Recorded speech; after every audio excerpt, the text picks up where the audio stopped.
Radhe Radhe friends, माताओं और मेरी प्यारी बहनों, हमारे यूट्यूब चैनल में आपका बहुत बहुत स्वागत है। बंधुओं, आज के इस वीडियो में हम वैशाख महात्म का 19वां अध्याय सुनेंगे, जिसे सुनने सुनाने से खाली खजाने भी भर जाते हैं। वीडियो को सुनने के बाद आप चैनल को सब्सक्राइब करें व बेल के निशान को भी दबाएं, जिससे नए नए वीडियो के नोटिफिकेशन आपको सबसे पहले मिले। वीडियो को ज़्यादा से ज़्यादा शेयर करें और लाइक भी करें। बंधुओं, श्रुतदेव जी कहने लगे, वैशाख महात्म का फल और भी सुनो। पांचाल देश के राजा भूरी यश का पुत्र पुरु यश नाम वाला अत्यंत पुण्य आत्मा तथा बुद्धिमान था। पिता के मरने पर वह राजा बना। वह धर्म पूर्वक पृथ्वी पर राज्य करता था, परंतु पूर्व जन्म में उसने जल दान नहीं किया था। इस कारण उसकी सब संपत्ति नष्ट हो गई। इस प्रकार उसको बलहीन देखकर उसके शत्रु राजाओं ने आक्रमण कर दिया। बेचारा राजा परास्त होकर अपनी शिखनी रानी और साथियों सहित पर्वत की एक ऐसी गुफा में छिप गया जिसका रास्ता कोई नहीं जानता था। राजा ने बड़ी व्याकुलता से वहाँ पर कई वर्ष व्यतीत किए। अब राजा के मन में यह चिंता उत्पन्न हो गई कि मैं जन्म व कर्म से तो शुद्ध हूँ, मैंने जन्म भी अच्छे कुल में लिया है, परंतु ना जाने मेरे कौन से पौरुष कहाँ गए। मैंने ऐसा कौन सा पाप किया है जिससे यह घोर दरिद्रता व पराजय हुई है तथा वनवास के दुख सहने पड़ रहे हैं। इस प्रकार वह राजा अपने गुरु का स्मरण करने लगा। राजा के स्मरण करते ही दो मुनीश्वर याज और उपयाजक नाम वाले वहां आकर उपस्थित हो गए। वनवास से दुखी, राज चिन्ह से हीन, वन के मार्ग को न जानने वाला वह राजा थोड़ी देर चुपचाप खड़ा रहा, फिर रोता हुआ उनके चरणों में गिर गया। तब दोनों मुनियों ने पकड़कर राजा को उठाया। इसके पश्चात राजा ने वन के पुष्पों से विधिवत उनका पूजन किया। जब वे दोनों बैठ गए, तब राजा ने बड़ी विनम्रता से उनसे प्रश्न किया कि महाराज, मैं जन्म से तो शुद्ध हूँ, पितरों और देवताओं का भी करता हूँ, पाप से डरता हूँ, प्राणियों पर दयावान हूँ, गुरु की भक्ति में भी प्रीति रखने वाला हूँ, फिर क्या कारण है कि मैं ऐसा दरिद्र हो गया और मेरा सारा कोष नष्ट हो गया। शत्रुओं ने मुझको जीत लिया। वन का वासी अकेला क्यों रह गया। मेरे पुत्र, पौत्र, भाई, बंधु कोई नहीं रहा। मैं निष्पाप होकर राज्य कर रहा था, फिर भी मेरे राज्य में अकाल क्यों पड़ गया। इसका क्या कारण है, कृपया आप विस्तार पूर्वक मुझसे कहिए। राजा के ऐसे वचन सुन थोड़ी देर सोचकर वह दोनों मुनि याज और उपयाजक कहने लगे, हे राजन, तू अपने दुख का कारण सुन। पहले 10 जन्मों में तू अत्यंत घोर पापी व्याध रहा है। 10वें जन्म में भी तू बड़ा कठोर हृदय व्याध का जन्म धारण कर प्राणियों का वध करने में यमराज के तुल्य था।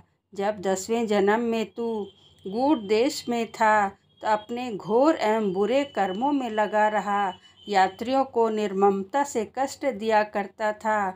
तो उसी समय धूप से व्याकुल दो बड़े धनवान वैश्य और वेद वेदांत को जानने वाले कर्षण नाम वाले ऋषि वहां पर आ गए। इनको आता देख तू धनुष बाण लेकर उनका रास्ता रोक कर खड़ा हो गया। फिर उनमें से एक वैश्य को मारकर तूने सारा धन छीन लिया। जब तू दूसरे को मारने लगा तो वह समस्त धन घास फूस में फेंककर डर के मारे वहां से भाग गया। तब कर्षण मुनि, जो यह सब देख रहे थे, व्याध के हाथ से मारे जाने के भय से व्याकुल होकर मूर्छा खाकर पृथ्वी पर गिर गए। तब तुमने गिरे हुए ऋषि से पूछा कि वैश्य ने धन कहाँ छिपाया है। फिर एक गड्ढे के पानी से उनके हाथ मुंह धोए और उनको मूर्छा न आ जाए, इस कारण उनको पंखे से हवा करने लगे।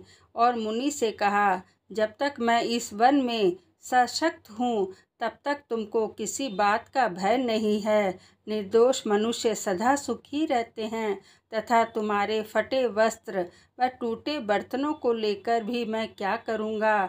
तुम सिर्फ यह बताओ कि उस वैश्य ने धन को कहाँ छिपाया है। यदि ठीक से नहीं बताओगे तो मैं तुम्हें मार डालूँगा। कर्षण बोले, वैश्य धन को इन वृक्षों में फेंक गया है और फिर स्वयं उधर भाग गया है। व्याध ने ऋषि से कहा कि तुम निडर होकर सुखपूर्वक यहाँ से चले जाओ।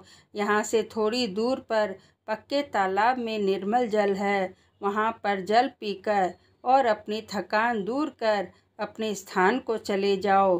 तब ही राजा ने कर्मचारी वैश्य का रुदन सुनकर तथा पाँव के चिन्ह देखते हुए उधर आएंगे, इसलिए मैं तुम्हारे साथ नहीं चल सकता। यह पंखा ले जाओ, इसकी हवा से कुछ गर्मी कम हो जाएगी। इस प्रकार वह पंखा लेकर गहन वन में चले गए। यद्यपि तुमने कर्षण उनकी सेवा की थी, परंतु वैशाख माह के प्रचंड धूप में तुम्हारे द्वारा की गई इस सेवा के परिणाम स्वरूप तुम्हारा जन्म विशाल राज्य वंश में हुआ। यदि तुम्हारी इच्छा फिर से सुख, राज्य, धन धान्य, लक्ष्मी, स्वर्ग तथा साहुज्य मुक्ति पाने की है तो वैशाख धर्म को करो, तुमको संपूर्ण सुख प्राप्त हो जाएंगे। इस माह का नाम माधव माह भी है और इस दिन तुम तत्काल ब्याही गाय ब्राह्मण को देना, जिससे तुम्हारे खाली कोष फिर से भर जाएंगे। छत्री के दान से तुमको राज्य की पुनः प्राप्ति होगी। विधिवत स्नान करके माधव भगवान की पूजा कर दिव्य प्रतिमा के दान से तेरी विजय होगी। यदि तेरी इच्छा अपने समान पुत्रों की है तो तू सब प्राणियों के हित के लिए प्याऊ लगवा। हे राजन, इस वैशाख के धर्मों को करने से समस्त लोग तेरे वश में हो जाएंगे।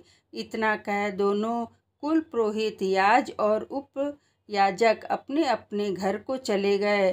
तब वह महापराक्रमी राजा कुल पुरोहितों के कथन अनुसार वैशाख धर्म और भगवान की पूजा करने लगा, जिसके प्रभाव से राजा ने अपनी बची हुई सेना को लेकर पांचाल नगरी में प्रवेश किया।